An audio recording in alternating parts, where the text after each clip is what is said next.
mga Mars! Honey mustard chicken wings tayo for today's video. Meron ako ditong 1 1/2 kilo ng chicken wings. Titimplahan lang natin ng 1 teaspoon ground pepper, 2 teaspoon onion powder, at 2 teaspoon garlic powder. Maglalagay din tayo ng isang egg. Then mix at massage hanggang makoat ang ating mga chicken. Once coated na, iset aside muna natin. Then, sa isang bowl, maglalagay tayo ng 3/4 cup ng harina, 1/4 cup of cornstarch, 1 teaspoon ground pepper, 1 teaspoon asin, 1 teaspoon garlic powder, at 1 teaspoon onion powder. Then, mix. Then, kunin na natin ang ating marinated na chicken at isa-isa nating i-coat sa ating tinimplahang harina.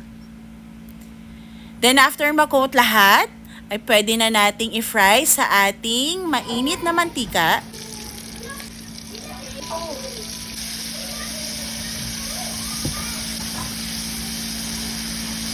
Then, pag ganyan ang color niya, golden brown na, ay pwede na nating hanguin.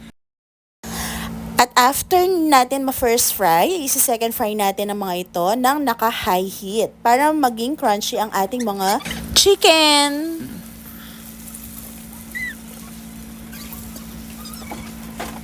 After ma-second fry, ay iset aside muna natin.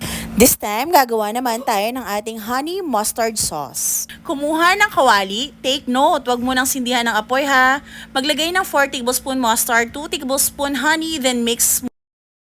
Then mag-add ng 3 tablespoon cheese whiz, pampadagdag lasa sa ating sauce. Once na mix na natin, sindihan na natin ang ating kalan sa mahinang apoy.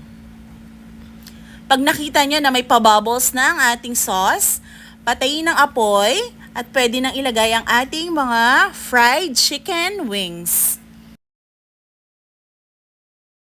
Haluin lang mabuti para ma-coat ng ating sauce ang ating mga chicken.